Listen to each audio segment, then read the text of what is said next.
गुरु गुरुदेव को और भगवान को प्रणाम करके हम वक्तव्य को शुरुआत करते हैं।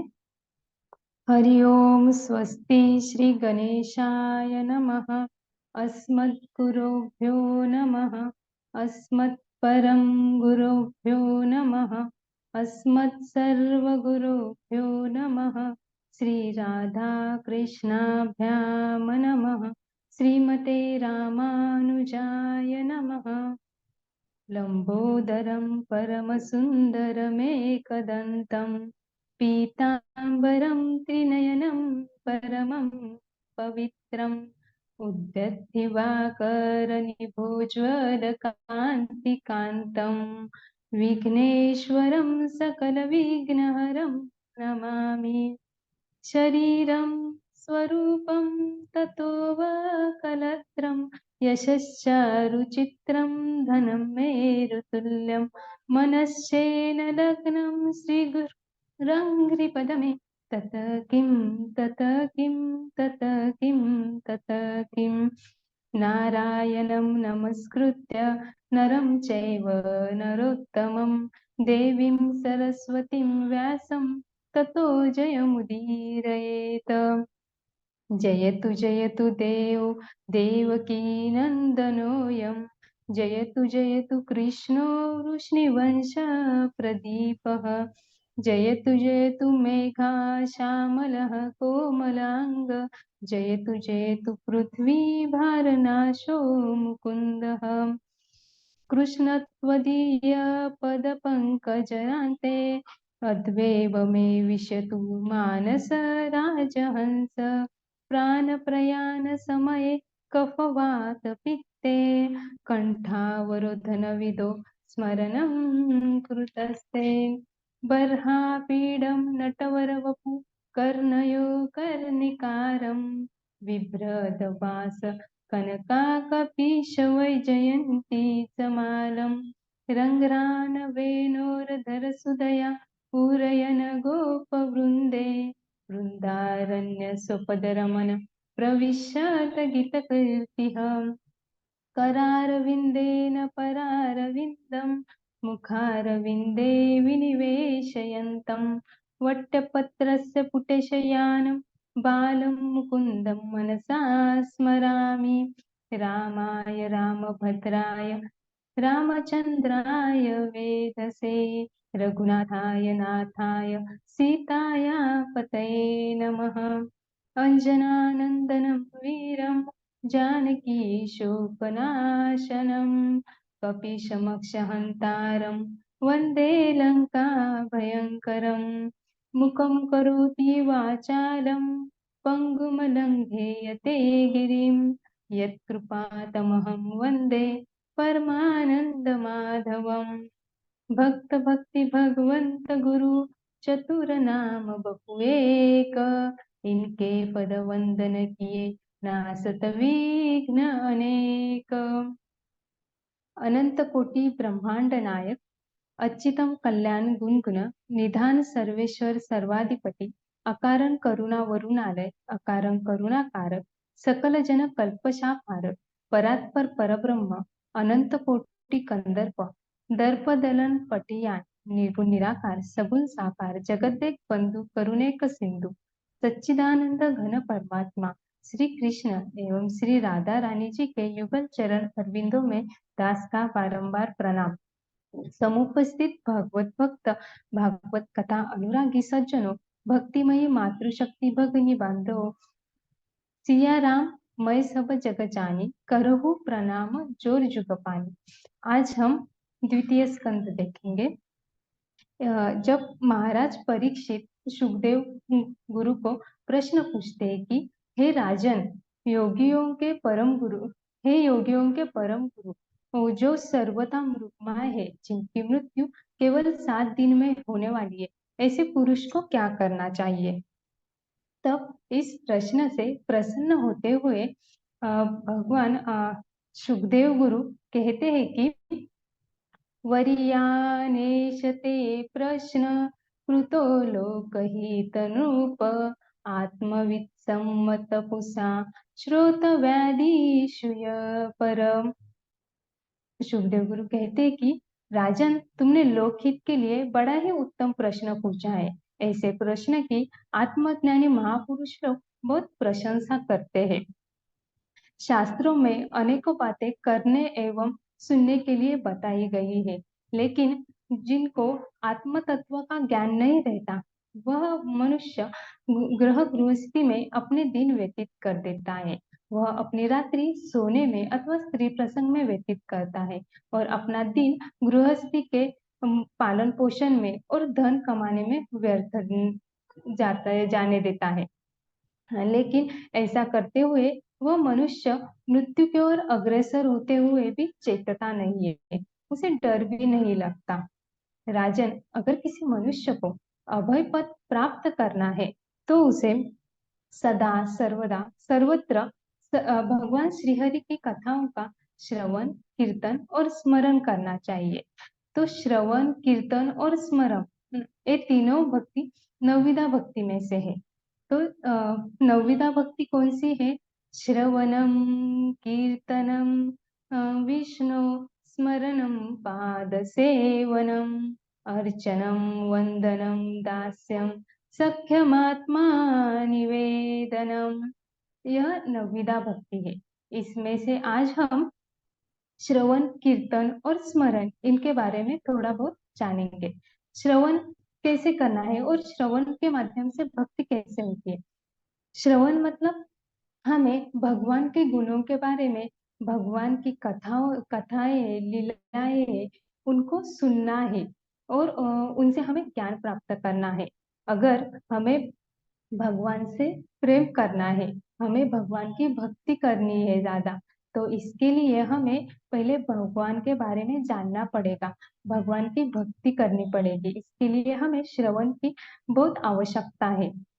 श्रवण करने से हमें ज्ञान आता है और हमारे अंदर से अज्ञानता दूर हो जाती है।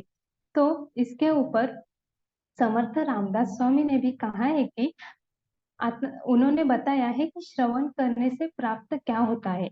तो वो कहते हैं कि आता श्रवण केलियाचे फळ, क्रिया पालटे तत्काळ, तुटे संशयाचे मूळ एकसरा। मतलब जब हम श्रवण करते हैं तब हमें हमारे अंदर ज्ञान की प्राप्ति होती है और हम जो अज्ञानता है उसे छोड़कर हम ज्ञान के मार्ग पर चलने लगते हैं।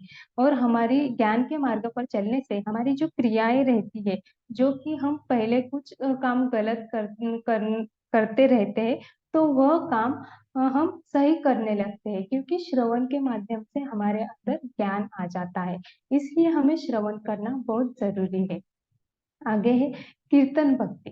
कीर्तन भक्ति मतलब हमें भगवान के गुणों का और उनके कथाओं का कीर्तन करना है। भगवान की जो हरि कथा है वो हमें आनंद रूप से हर बार कहनी है और कथा सुनाते समय हमें पूरा आनंद और मन से अच्छे से सुनानी है। जब हम भगवान के रूप का वर्णन करें, तब भगवान के रूप का वर्णन हमें इस प्रकार करना है कि जो भागवत भक्त है, जो सुन रहे हैं, उनको उनके मन में भगवान की छवि उत्पन्न हो जाए। इस प्रकार हमें सुंदरता से ये भगवान का वर्णन करना है। भगवान की जो कथाएं हैं, लीलाएं हैं, इनका वर्णन करते समय अपने बहुत अच्छे से करनी है।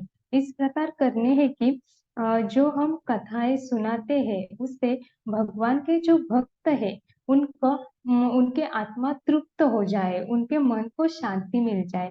इस प्रकार हमें भगवान के कथाओं को सुनाना है। इसलिए हमें कीर्तन करना भी ये बहुत जरूरी है। तीसरा है स्मरण भक्ति। स्मरण मतलब हमें भगवान का नाम स्मरण करते रहना है। भगवान का नाम स्मरण हमें हर वक्त करना है। सोते समय, उठते समय, घूमते समय, खाते समय, हर वक्त हमें भगवान का नाम स्मरण करते रहना है।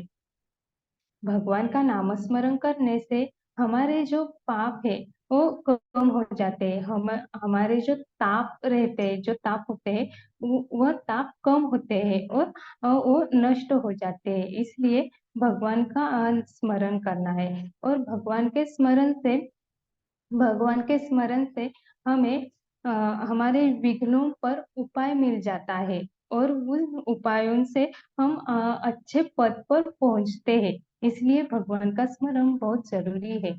भगवान के बहुत से असंख्य भक्तों का सिर्फ नामस्मरण से उद्धार हो गया है।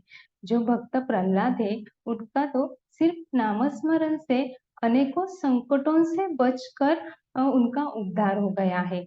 वाल्मीकि ऋषि है, उनका राम नाम के उलट चाप से ही उनका उद्धार हो गया था। और जो पापी अजामिल है, उनका वो तो भगवान के नामस्मरण से पावन हो गए थे। इसलिए भगवान के नामस्मरण को बहुत महत्व दिया गया है। मानव मानव मनुष्य जन्म का यह परम लाभ यही है कि अंत समय भगवान की स्मृति बनी रहे। और अंत समय भगवान की स्मृति बनी रहने के लिए हमें भगवान का श्रवण, कीर्तन और स्मरण करना बहुत जरूरी है। और जो निर्वित्त पारायण महापुरुष रहते हैं, वह सदा सर्वदा सर्वत्र भगवान के ही गुणों गाते रहते हैं। इसकी वजह से उनको हर वक्त वो भगवान के भक्ति में रमे रहते हैं। आगे शुभदेव गुरु परीक्षित राजा को कहते हैं कि परिनिष्ठितोऽपि नैर्गुण्य उत्तम श्लोक लीलया गृहीतचेता राजस्य आख्यानं यद्गीतवान्। परीक्षित, मेरी निष्ठा भी पहले निर्गुण ब्रह्म में ही थी। लेकिन मैंने जब से श्री कृष्ण की ये लीलाओं का और कथाओं का श्रवण किया है, उनके बारे में जान लिया है, तब से मेरा हृदय उनकी तरफ खींचा जा रहा है। और मैं उसी कारण मैंने अभी श्रीमद् भागवत का अध्ययन किया है। और वही श्रीमद् भागवत का अध्ययन किया हुआ मैं तुम्हें सुनाने वाला हूँ। तो आगे सुखदेव गुरु कहते हैं कि परीक्षित, तुम चिंतित ना हो कि तुम्हारे पास केवल 7 ही दिन बचे हैं। क्योंकि सूर्यवंश में जो खटवांग सूर्यवंश में जो खटवांग महाराज हो गए, उनके पास तो केवल 48 मिनट शेष थे। तो उन्होंने सिर्फ उतने ही समय में अपना सब कुछ त्याग कर दिया और भगवान को प्राप्त कर लिया। कभी भी किसी भी वक्त अगर किसी भी मनुष्य का जन्म मृत्यु का समय निकट आए, तो उस समय मनुष्य को डरना नहीं चाहिए, घबराना नहीं चाहिए। तो उसे वैराग्य रूपी शस्त्र से अपने शरीर और शरीर से संबंध रखने वाले ममता को काट कर घर से बाहर तीर्थ क्षेत्र में चले जाना है। और तीर्थ क्षेत्र में चले जाकर किसी पवित्र जल में स्नान करना है। पवित्र जल में स्नान करने के बाद पवित्र जल में स्नान करने के बाद एकांत में आसन बिछाकर और भगवान का ध्यान करना है। आगे सुखदेव गुरु बताते हैं कि भगवान का ध्यान किस तरह करना है। भगवान का ध्यान करते समय भगवान का जो प्रदेश मात्र स्वरूप है, उसका ध्यान करना है। भगवान का स्वरूप रूप बहुत ही सुंदर है। भगवान की सुंदर 4 भुजाएं हैं। उन 4 भुजाओं में भगवान ने चक्र, शंख, गद्य और पद्य धारण किए हुए हैं। भगवान के सुंदर मुखमंडल पर कमल जैसे विशाल 2 नेत्र है। वो बहुत सुंदर और शोभायमान हो रही है। भगवान का मुखरविंद प्रसन्नता से युक्त है। भगवान के ऊपर पीतांबर शरीर पर पीतांबर शोभायमान हो रहा है। वक्षस्थल पर सुनहरी श्रीवत्स की रेखा है। भगवान के गले में कौस्तुभ मणि और वनमाला शोभायमान हो रही है। परीक्षित, जब तक भगवान के इस सुंदर रूप में मन स्थिर ना हो जाए, तब तक भगवान के एक एक अंग पर ध्यान करते रहना चाहिए। यह सुखदेव गुरु ने भगवान का स्वरूप मात्र प्रदेश मात्र स्वरूप बताया और इसी भगवान के रूप को विराट रूप भी कहा गया है। भगवान का यह रूप बहुत विराट है। इसमें पूरा ब्रह्मांड स्थित है। सब लोग इस भगवान के रूप में है। तो पाताल विराट भगवान के तलवे है, रसातल पंजे है, महातल एड़ी के ऊपर की गांठ है, तलातल पिंडलियां है, सुतल घुटने है, वितल और अतल दोनों जंघाएं है, नाभि तक और नाभि से नीचे का स्थान नाभि भूवरलोक है, छाती स्वर्गलोक है, गला महरलोक है, मुख जनलोक है, ललाट तपोलोक है, मस्तक सत्यलोक है। इस प्रकार सब लोग भगवान में ही स्थित है।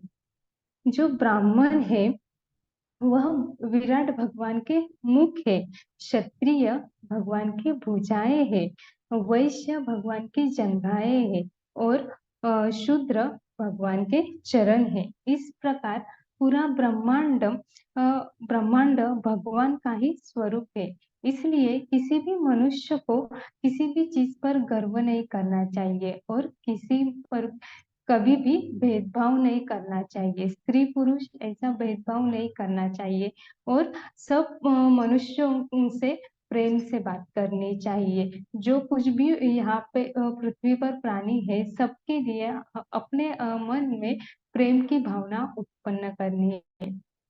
जब भी हम किसी भी मनुष्य से बात करते हैं तब उससे बात करते समय इस तरह बात करनी है कि उसके मन को दुख ना हो जाए, उसे अच्छा लगे, ऐसी वर्तणूक करनी चाहिए। तब इसके ऊपर समर्थ रामदास स्वामी ने भी कहा है कि कुणाच्या अंतराशी लागेल धक्का, ऐसी वर्तणूक करूच नका, जेते तेथे विवेका प्रगट करी। मतलब किसी के भी मन को बुरा लगे या किसी को भी हमारे बोलने से डर हो, इस तरह के शब्द हमें कभी भी किसी के लिए नहीं बोलने चाहिए और हर वक्त हमारे अंदर एक विवेक जागरूक रखना है और उसी से बात करनी है। क्योंकि हर मनुष्य के अंदर भगवान अंश रूप से स्थित है। इसलिए सबकी तरफ देखते समय भगवान समझकर ही देखना और बात करना चाहिए। आगे कहते हैं कि इसलिए सर्वत्र भगवान का ही दर्शन करें, सांसारिक पदार्थों के लिए अधिक परिश्रम ना करें, क्योंकि भाग वसाहत उनकी प्राप्ति हो ही जाएगी। सभी चीजें अपने नसीब से मिल ही जाती है। आगे बताए हैं कि आयु, विद्या, धन, मृत्यु और कर्म, ये पांचों का निर्माण हम जब गर्भ में होते हैं तभी हो जाता है। इसलिए मनुष्य को ज्यादा कुछ प्रयास करने की जरूरत नहीं रहती, ये सब तो उसे मिलने ही वाला होता है। लेकिन मनुष्य को भक्ति करनी जरूरी होती है, क्योंकि भक्ति से ही उसका जीवन सुखकर और आनंदमय हो सकता है। आगे सुखदेव गुरु कहते हैं कि यदि पृथ्वी पर सोने से काम चल जाता है तो गद्दे के लिए, पलंग के लिए प्रयास करने की क्या आवश्यकता है? भुजाओं के होते हुए तकिए की क्या आवश्यकता है? अंजलि के होते हुए बहुत से पात्र एकत्रित करने की क्या आवश्यकता है? और चिर व तकल पहनकर काम चल जाता है तो अनेकों वस्त्रों से क्या प्रयोजन? क्या मार्ग में चिरत्व कल नहीं पड़े रहते? क्या वृक्षों ने हमें फल फूल की भिक्षा देना बंद कर दिया है? क्या नदियों का जल सूख गया है? क्या भगवान ने शरणागत को रक्षा करना या उनका पालन करना छोड़ दिया है? यदि यह सब कुछ है तो विद्वान लोग धन में अंधे हुए लोगों की चापलूसी क्यों करते हैं, क्यों गुलामी करते हैं? ऐसे सुखदेव गुरु परीक्षित राजा को बता रहे हैं। इसलिए हमें किसी के धन के लिए किसी के भी पीछे जाना नहीं चाहिए। हमें सिर्फ ही भगवान की भक्ति करनी चाहिए। आगे एक दृष्टांत बताया है कि एक अलमस्त संत शमशान में रहते थे। और किसी ने कहा बाबा नगर में चलो। तो बाबा कहते हैं नगर में आके क्या करूं, नगर में तो को सब मिल जाएंगे या नहीं मिलेंगे, लेकिन यहाँ पे तो सबको एक ना एक दिन आना ही है। अ, तब सब लोग भक्त जन जो रहते हैं बाबा के, वो कहते हैं कि बाबा फिर आपके लिए कुछ गद्दे तकियों का तो इंतजाम कर देते हैं। तो बाबा कहते हैं नहीं, गद्दे तकियों का नहीं इंतजाम करना है। इसलिए बाबा ने दो बहुत सुंदर पंक्ति कह दी। बाबा कहते हैं जमीन पर लेट जाते हैं, सिरहाने हाथ रखते हैं। जमीन पर लेट जाते हैं, सिरहाने हाथ रखते हैं। हम तो अपना गद्दा तकिया हमेशा ही साथ रखते हैं।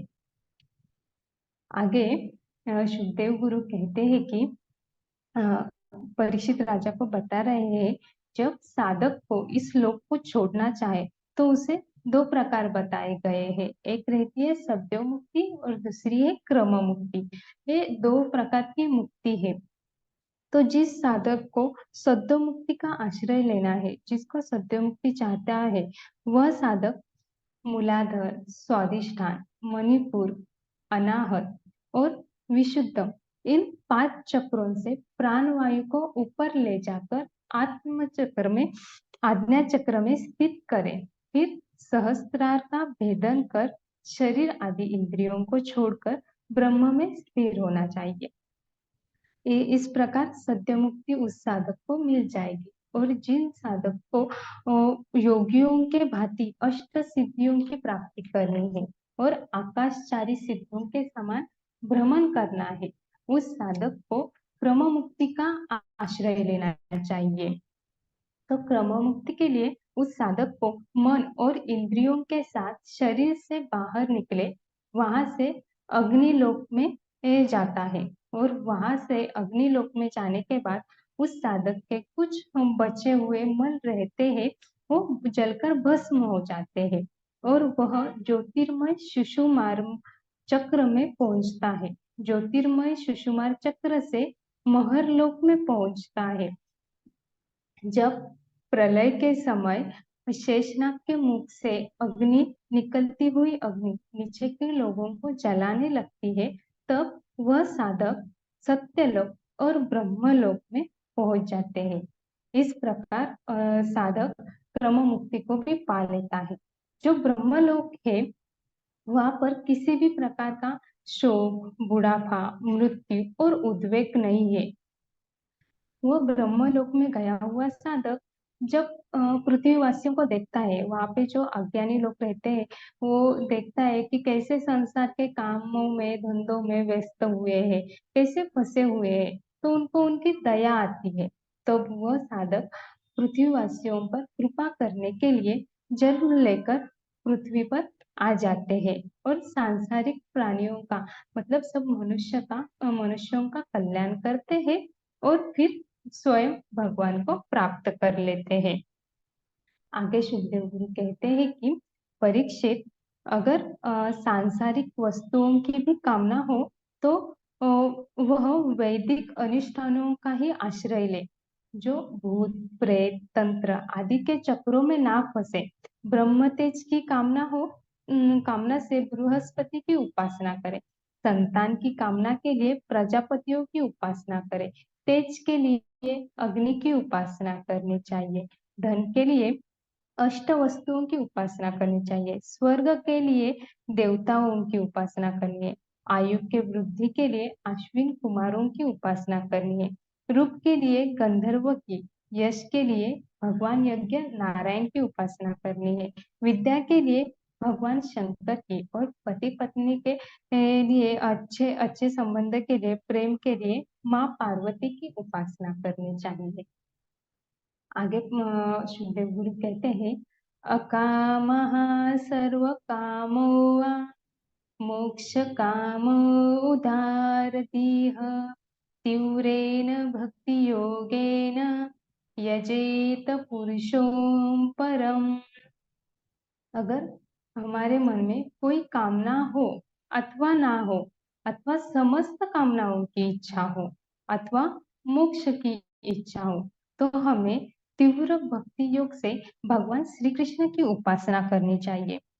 इसलिए ये कहा गया है कि सबको अगर कुछ भी कामना रहती है तो यहाँ वहाँ भटकने और किसी के पीछे और दूसरे धन के पीछे दौड़ने के अलावा, और जो धन में अंधे लोग होते हैं उनके पीछे दौड़ने के अलावा, हम भगवान की तीव्र योग से, मतलब बहुत ज्यादा गति से हमें भगवान की भक्ति करनी चाहिए, भगवान की उपासना करनी चाहिए।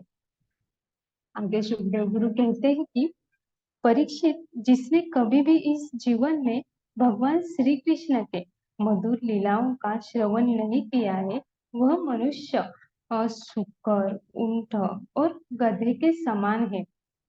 आगे उन्होंने बताया है कि जिन हरि कथा सुनी नहीं काना, श्रवण रंध्र अहि भवन समाना। जिन्होंने अपने कानों से कभी हरि कथा नहीं सुनी, भगवान के गुणों के बारे में नहीं सुना, उनके कान सांप के बिल के कान की तरह है। आगे जो नहीं करही राम गुण गाना, जिह सो दादुर जिह समाना।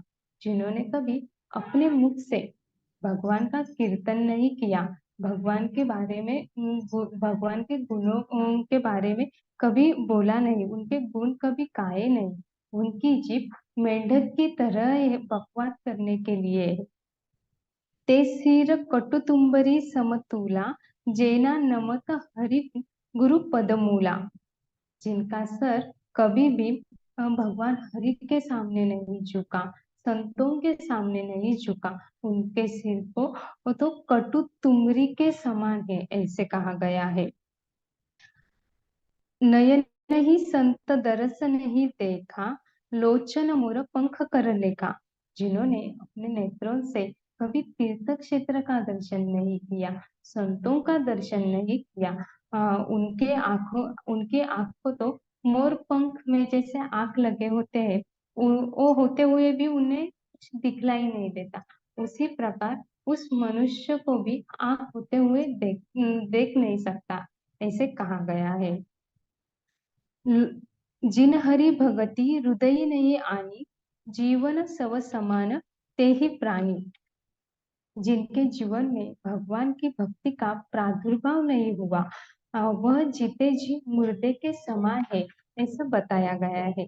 कुशील कठोर निठुर सोड़ छाती, सुनहरी चरित नेजे हरसाती।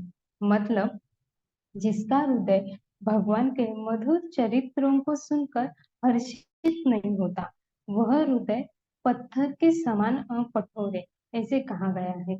इसलिए सभी मनुष्यों को भगवान की भक्ति करना बहुत जरूरी है, और वह भक्ति करते समय आनंद रूप से और भगवान को पूरे मन से समर्पित होकर भगवान की भक्ति करनी चाहिए। इतना कहकर मैं अपना वक्तव्य पूरा करती हूँ। यह वक्तव्य भगवान और गुरुदेव के चरणों में अर्पित करती हूँ। अरे वाह, तो बहुत बढ़िया बेटा, बहुत अति बहुत सुंदर। सुंदर, बहुत सुंदर। धन्यवाद, सब गुरु की कृपा है। बहुत अच्छा सुनीता जी, बहुत बढ़िया आपने बोला। ठाकुर जी कृपा बनी रहे और इसी प्रकार आप बढ़िया से बढ़िया चरित्रों को सुनाती रहे। बहुत बड़ी बात है कि आप हिंदी को इतना स्पष्ट रूप से बोल रही हैं, ठाकुर जी की विशेष कृपा है और आपका मेहनत परिश्रम दिख रहा है वक्तव्य से। बहुत अच्छा। धन्यवाद गुरु जी, सब आप ही की कृपा है। हाँ, बहुत सुंदर वक्तव्य, बहुत सुंदर, सराहनीय। पहले तो आप जो है तो डरती थी कि हिंदी नहीं हो पाएगा और नहीं हो पाएगा। तो देखिए, लेकिन ठीक है, सब बढ़िया है। चलिए, धीरे धीरे और अच्छा हो जाएगा एकदम। बहुत बढ़िया हो जाएगा। हाँ, चलिए, और ठीक है गुरु जी। हाँ, और अगले बार जो है तो इसी के आगे प्रसंग रखिए। ठीक है। ओके गुरु जी। ठीक है, ठीक है, बहुत बहुत साधुवाद।